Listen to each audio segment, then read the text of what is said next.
niño nos es nacido, un hijo nos es dado. Amén. Se llamará su nombre admirable, consejero, Dios fuerte, Padre eterno y príncipe de paz. Amén. Si tú estás pasando por angustia o estás pasando por oscuridad, recuerda que la solución está en Cristo. Amén. Mira, yo no sé si estás pasando por oscuridad o estás pasando por angustia, pero si estás pasando por ese desierto, yo te digo que tu problema tiene fecha de caducidad. Amén. Solo tienes que creer. Amén. Ten paciencia, no te desesperes. Porque hay mucha gente que cuando viene un ataque a las emociones, ya pierden la comunión con el Espíritu Santo. ¿Y eso sabes por qué es? Porque se dejan gobernar por sus 5 sentidos. Porque tienen una mente natural. Pero aquel que se deja gobernar por el Dios que camina en lo sobrenatural, no se deja gobernar por sus 5 sentidos. Es decir, aquel que se deja gobernar por sus 5 sentidos se deja llevar por lo que ve, por lo que siente y por lo que oye. Pero aquel que se deja gobernar por el Dios que camina en lo sobrenatural, da igual lo que venga, yo voy a seguir caminando. Amén. Los que tienen una mente natural pueden pensar, ahí hay muerte, pero los que cuando hay muerte nosotros pensamos que hay vida. Cuando hay aflicción nosotros pensamos que es un proceso. Cuando hay un desierto nosotros pensamos que es un propósito. Por eso te digo, déjate gobernar por el Dios que vive y reina, porque todos los problemas te van a ser solucionados. Amén. Vamos a pasar por dificultades, claro que sí. Vamos a pasar por muchas dificultades. Pero yo te digo que si te dejas gobernar por aquel que vive y reina, todo lo vas a llevar diferente. Gloria a Dios. Cuando tú te dejas gobernar por Dios, estás tan conectado con Dios que lo que pasa a tu alrededor a ti no te perjudica. ¿Por qué? Porque estás tan conectado con Dios que a ti lo que pasa alrededor no te puede perjudicar. Porque tú tienes la mirada puesta en Jesús, autor y consumador de la fe. Hoy yo vengo a darte una palabra de aliento. Y es decirte, no te dejes gobernar por tu carne. No te dejes gobernar por lo que ves o por lo que sientes. Porque en la Biblia hay 3 clases de hombres. Está el hombre natural, está el hombre carnal y está el hombre espiritual. El hombre natural es aquel que se deja llevar por sus emociones. No ha conocido a Dios.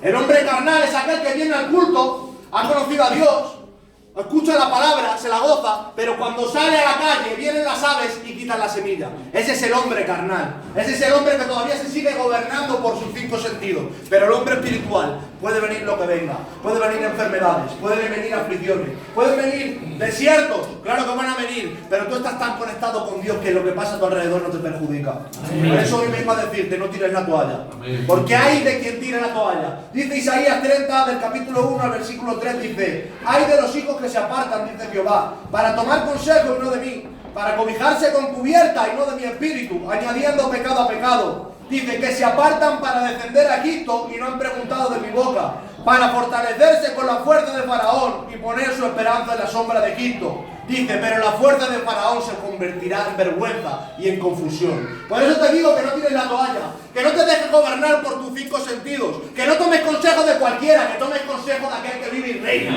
Hay veces que tomamos consejo de quien no tenemos que tomar. Nos sometemos a cubiertas que no son del Espíritu Santo. Por eso te dice la palabra, que se te va a volver en vergüenza y en confusión. Porque puedes estar un día o 2 días sin la presencia de Dios, pero luego te vas a encontrar vacío. Porque solo hay un hueco en la vida del hombre que lo llena Jesucristo. Porque Jesús es el que lo llena todo en todo. Él es la plenitud de nuestra vida. Por eso, deja que Él te llene, deja que Él te capacite para poder seguir en este camino, porque todos tenemos que pasar por ese proceso. Mira, aunque pasemos por dificultades, tenemos que ser como una iglesia que hubo en Apocalipsis. Una iglesia que se llamaba Filadelfia. Dice Apocalipsis capítulo 3 versículo 8, dice: yo conozco tus obras y he aquí he puesto delante de ti una puerta abierta, la cual nadie puede cerrar, porque aunque tienes poca fuerza, ha guardado mi palabra y no has negado mi nombre. Pero el versículo 10 dice: por cuanto has guardado la palabra de mi paciencia, yo también te guardaré de la hora de la prueba. Es decir, que si tú has guardado la palabra de Dios, pasando dificultades, pasando problemas, ¿cómo no te va a guardar Dios de la hora de la prueba? Él se debe a sus promesas. Así que yo te digo que no tires la toalla, que no enciendas a tu antiguo Egipto, que no seas un hombre carnal, que seas un hombre espiritual. Que no te dejes llevar por lo que ves o por lo que sientes. No tires la toalla, sigue luchando. Hay un camino que nos espera muy largo, sí, pero esfuérzate y sé valiente, porque te espera algo grande. Por eso te digo, sigue caminando, porque donde tú crees que Dios te cierra las puertas, si tú has guardado la palabra de Dios, Él te va a abrir puertas, lo dice su palabra. Y no hay demonio, y no hay aflicción, y no hay problema que lo pueda cerrar, porque lo que Dios abre nadie lo cierra. Porque Dios se debe a su palabra. Y Él dijo que iba a estar todos los días contigo, todos los días de tu vida. Él te dio una promesa y te dijo que iba a estar contigo. Por eso, ten fe, no seas incrédulo. Amén. Y sigue caminando. Amén. Despoja la carne. Es necesario que tiremos a Ismael. Sí, Ismael representa la carne. Abraham se creía que quería conseguir lo que Dios le había puesto y lo quería conseguir por sus propios medios. Y vino Ismael. Pero es que no podemos hacer lo que Dios quiere. No podemos hacer de Dios. Nosotros somos siervos. No somos Dios. Por eso tuvo que despojar a Isaac y despojarse de la carne y decir: yo me agarro a tus promesas. Me has dicho que mi descendencia iba a ser como la arena del mar y como las estrellas del cielo. Yo me agarro a tus promesas, Señor. Y tiró a Ismael y empezó a prosperar Isaac. Por eso hoy te digo, tira tu Ismael. Tira esa carne, eso que no te deja avanzar, eso que no te deja crecer, tíralo. Es necesario de agarrar sus promesas y decir: Padre, con dificultades, con problemas, pero yo te sigo amando. Con dificultades, Señor, pero ayúdame, porque te necesito. Dice 2 Corintios 4:17, porque esta leve tribulación momentánea produce en nosotros un cada vez más eterno y peso de gloria. ¿Cómo puede ser eso? Que pasemos por dificultades, que pasemos por problemas, pero dice que va a producir un más espeso, un más peso excelente de gloria. ¿Cómo puede ser eso? Que pasemos por dificultades, porque el desierto que tú vayas a pasar es el forjamiento para tu propósito. Amén. El desierto que tú estás pasando es la plataforma para llegar a donde Dios quiere, para que estés forjado, y cuando Dios te quiera ir en la batalla vas a estar preparado, porque has luchado primeramente con la espada de madera, para luego coger la espada gorda, para luego coger la palabra de Dios. Esta es la que nos va a guiar a toda la verdad. Esta es la que vamos a vencer todos los problemas. Por eso te digo, esta leve tribulación momentánea es momentánea, no es para siempre, pero va a producir un eterno peso de gloria. Por eso vamos a decir que cada desierto que nosotros pasemos en nuestra vida es un forjamiento para que lo que Dios tiene en tu propósito. Mira, vamos a dar unos cuantos textos que vamos a ver que después de las aflicciones vino el ensanchamiento, vino el avivamiento. Dice Hechos capítulo 1, versículo 8, dice: recibiréis poder cuando haya venido sobre vosotros el Espíritu Santo. Dice: y me seréis testigos en Jerusalén, en toda Judea, en Samaria y hasta lo último de la tierra. Dice que aquí el reino de Dios iba a ser expandido hasta lo último de la tierra.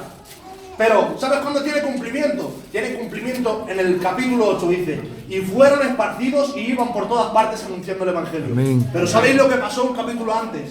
Un capítulo antes fue la muerte de Esteban. Es decir, tuvo que venir la muerte de Esteban para que la iglesia se ensanchara. Tuvo que venir la aflicción para que la iglesia empezara a prosperar, para que el reino de Dios siguiera expandiéndose. Por eso vengo a decirte que todo este problema va a ser el ensanchamiento, va a ser el trampolín para llegar a tu propósito. Por eso no temas, no tires la toalla, déjate gobernar por aquel que vive y reina. ¿Cuántos dicen un amén? Amén. Aleluya. Bendito eres. Pero mira, en Éxodo 1:12 dice: cuanto más los oprimían, más se multiplicaban. La cárcel de José fue el trampolín para llevarle al trono. Los leones de Daniel hicieron reconocer al rey la grandeza de Dios. Aleluya. El horno de Sadrach, Mesach y Abednego dijeron: Dios, vivir reina, eres el Dios de todos los dioses. Vamos a hacer caso a Sadrach, Mesach y Abednego, porque había otro más. Es que en tu horno está Jesús, es que en tu barca está Jesús. Aleluya. Dice: pasemos al otro lado. Pasemos al otro lado, se van los discípulos en la barca y de repente se levantan tempestades, se levantan vientos fuertes, pero Jesús estaba durmiendo. Es que cuando tú te decides pasar al otro lado, cuando tú decides de pasar de la carne al espíritu, te van a venir vientos y tempestades. Pero si Jesús está en tu barca, no temas. Si Jesús está en tu barca, no temas. Por eso sigue caminando. Porque hasta nuestro Cristo tuvo que pasar por dificultades, tuvo que pasar por desiertos. ¿Para qué? Para llevarnos a todos nosotros el Espíritu Santo, para dejarnos ese evangelio del reino. Por eso, esa cárcel de José fue el trampolín para llevarlo al trono. Pero la cruz de nuestro Cristo fue la que nos trajo reconciliación, la que nos trajo salvación, la que nos trajo justificación, la que nos trajo redención. Por eso vengo a decirte: sí, estamos oprimidos, sí, estamos pasando por dificultades, pero no estoy derrotado porque tengo al más grande conmigo. ¿Cuántos pueden decir amén? Amén. Gloria a Dios. Mira, hoy Dios te va a levantar como profeta en medio de tu desierto. Lo creo. Dice Jeremías en el capítulo 18. Dice que se va a ver al alfarero. Y dice que el alfarero está haciendo una vasija y la vasija se rompe. Pero a mí me llama la atención, tío, que está haciendo la vasija, se le rompe, pero él sigue trabajando. Y digo, ¿por qué sigues trabajando y no sigues con la otra vasija y la arreglas? ¿Y sabes lo que me respondía el alfarero? Decía, es que es más grande el diseño y el propósito del alfarero que las debilidades y los fracasos del barro. Así que da igual los fracasos que tú tengas, da igual las debilidades que tú tengas, lo que Dios ha dicho de ti no se puede cambiar. ¿Cuántos repiten conmigo? Jehová cumplirá su propósito en mí. Es decir, las decisiones humanas, los problemas de este mundo, todas las cosas que tenemos, estas situaciones que nos oprimen, no pueden cambiar los designios divinos, porque es más fuerte y es más grande el diseño y el propósito del alfarero que las debilidades y los fracasos del barro, porque el barro tiene que fracasar. Aleluya. Tiene que tener esos escalones cada día y caer, pero levantarte. El otro día, uno de mis niños que estoy llevando, nos fuimos a predicar a Vitaverde. Y dice, no es lo mismo un caminante que llora que un llorón que camina. Qué bonito. No es lo mismo un caminante que llora que un llorón que camina. Un llorón siempre está llorando, pero bueno, no doy un pasito. Un llorón todo el día llorando, quejándome por todo lo que nos pasa. Pero un caminante que llora, estoy caminando cada día. Estoy dando un paso. Estoy llorando, sí, porque tengo dificultades, pero tengo el más grande conmigo. Tengo dificultades y voy a pasar por muchas, pero el Señor me dijo que iba a estar todos los días conmigo. Mira, el Señor me ha puesto de salir a testificar, tío. Y estamos saliendo a testificar y me voy a Príncipe Pío, que hay unos indigentes que están tirados en la calle, están destrozados, el demonio los tiene destrozados. Y ayer salí a evangelizar y me encontré una niña con 20 años, gitana, una niña, allí tirada. Y llevo todo el día roto, llevo 2 días rotos. Se lo decía ayer al Papa. ¿Cómo puede ser esto, Padre? Que estén allí tirados, que están sin nada. Mira, decía que le había salido un tumor cerebral. Y estaba sola, no tenía padre, no tenía nada. Estaba ya sola ahí en la calle, con un montón de señores ahí, drogados, muy mal, una situación muy mala. Y empecemos a orar por ella, empezó a aceptar al Señor, empecemos a orar por ella. Y nos la llevemos a merendar. Si ves cómo comía en el coche, a mí me dio algo. Decía, ay, Padre. Y nos quejamos por cualquier cosa. Y nos quejamos, ay, lo que me ha hecho de comer hoy. Pero tú sabes que hay gente que está pasándolo muy mal. Pero tú sabes que hay gente que se me rompe el alma de cómo están. Una niña con 20 años, que tenía un tumor en la cabeza, que no tenía nadie. Y estaba allí solica. Y nosotros nos quejamos por todo. Y nosotros cada día intentamos como que el Señor nos debe algo, que el Señor no nos debe nada, que nosotros le debemos todo a Dios. Aleluya. Por eso, no te quejes tanto. No te quejes tanto y no dejes que esa situación te ponga un nombre. Mira, estoy quebrantado, siento a Dios. Siento a Dios. Aleluya.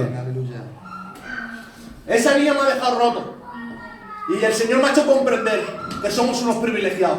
Que hay mucha gente que querría estar aquí. Que hay mucha gente que querría tener donde tú estás, esa casa que tú tienes, esos hijos que tú tienes, esa mujer que tú tienes. Y esa niña ayer me rompió, que tenía 20 años, Ramoncico, y estaba tirada.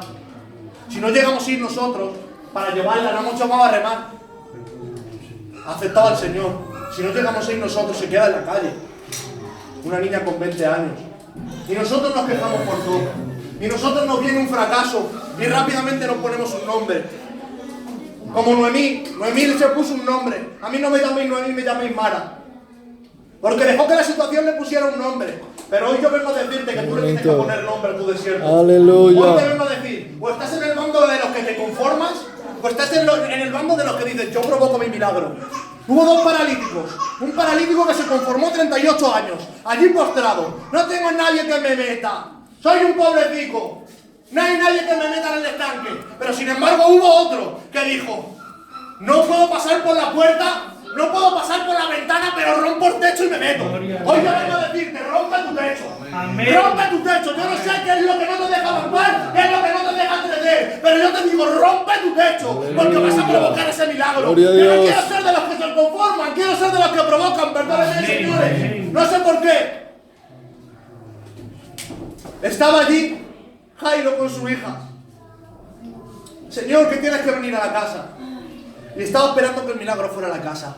Pero en la misma historia hubo una mujer que decidió tocar el borde del manto. Aleluya. Mientras unos esperaban, otros provocaban. Mientras unos se conforman, otros provocan. Por eso yo vengo a decirte, rompe tu techo.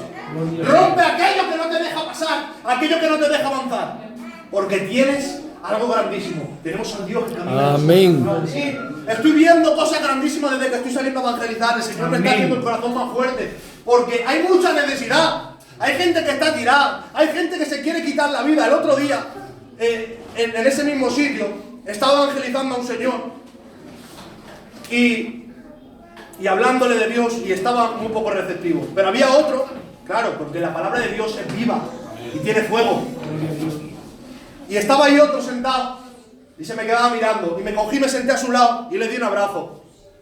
Un señor que no te acercas a él porque huele desde aquí. Vamos. No te acercas a él. Me senté a su lado, le di un abrazo, le dije, Dios te ama. Y yo no sé, el Espíritu Santo me dio un pensamiento en ese mismo momento y le dije, mira, esos pensamientos que tienes de quitarte la vida, no vienen de Dios. Y me dice, hace una semana me intentó quitar la vida. Mira, me rompió. Y desde ese día he decidido de salir a la calle a predicar. Desde ese día he dicho, no quiero, sí, el culto es muy bueno, pero prefiero salir a la calle. Prefiero llevar el evangelio a la calle. Prefiero que la gente que lo necesita, que la gente que se va a quitar la vida, vea que Jesucristo es la salida. ¿Sabes qué hemos hecho con ese hombre? Le hemos llevado también a una casa de acogida, donde le dan la palabra, donde le dan comida. ¿Tú sabes cómo me sentí ese día? Que tuvo un techo, que tuvo un plato para comer. Y lo más importante se fue con la palabra de Dios. Amén. Por eso vengo a decirte, no dejes que la situación te ponga un nombre. Que hay mucha gente que lo está pasando muy mal. Y nosotros no creemos que lo estamos pasando fatal. Nosotros somos unos privilegiados. Dice Ezequiel, ¿tú qué ves? Yo veo un valle de huesos secos. ¿Crees que vivirán? No sé, Señor, tú lo sabes. Hijo de hombre, profetiza. Porque yo haré que mi espíritu entre en esos huesos. Aleluya. Gloria a Dios. Mira, donde otros ven valles de huesos secos, el Señor no te dice, profetiza. Profetiza contra ese problema. Profetiza contra esa situación. Profetiza porque Jesucristo es vida. Porque Jesucristo tiene la salida. Por eso yo vengo a decirte, profetiza. Profetiza contra tu problema. Rompe tu techo. Empieza a provocar tu milagro. Aleluya. Porque mira, los verdaderos profetas, los verdaderos hijos de Dios, no dependen del ambiente, dependen de la fuente. Aleluya. Por eso hoy vengo a decirte, rompe tu techo. Gloria a Dios. Rompe tu techo. Rompe tu techo, que nadie te quite lo que es tuyo. Dice Efesios que hemos sido bendecidos con toda bendición. ¿Cómo puede ser eso si yo no lo veo? Aleluya. He sido bendecido con toda bendición, ¿y dónde está? Pero ¿sabes la clave para ver toda esa bendición? Tiene dos letras. Se llama fe. Fe. Camina con fe. Y vas a ver esa bendición, porque es tuya, porque ya has sido bendecido. Mira, quiero cerrar con un texto Gloria a Dios. que a mí me hizo mucho bien y sé que a vosotros os va a hacer bien. Dice, Isaías capítulo 51, versículos 14 y 15. Cuando tengáis tiempo lo leéis detenidamente. Dice, el preso agobiado será libertado pronto, no morirá en la mazmorra ni le faltará su pan. Dice, porque yo, Jehová, que agito el mar y hago rugir sus ondas, soy tu Dios, cuyo nombre es Jehová de los ejércitos. Es decir, el preso agobiado no morirá en la mazmorra, ni le faltará su pan. Tienes que pasar por esa etapa de estar preso. Tienes que pasar por esa etapa de estar en el desierto. Pero hoy te dice el Señor, no te faltará tu pan. La mazmorra no será tu muerte. Hoy el preso agobiado tiene libertad. ¿Sabes quién tiene la libertad? Jesucristo. Aleluya. Conoceréis la verdad y la verdad os hará libres. Amén. ¿Cuántos quieren la verdad? Gloria a Dios. ¡Aleluya! Por eso vengo a decirte, iglesia, quédate con esa. Hoy el Señor te levanta como profeta en medio de tu desierto. Profetiza vida. Profetiza vida contra tu problema. Profetiza vida contra tu situación. Hoy el Señor te levanta como profeta en medio de tu desierto. Iglesia, que Dios os bendiga mucho. Aleluya.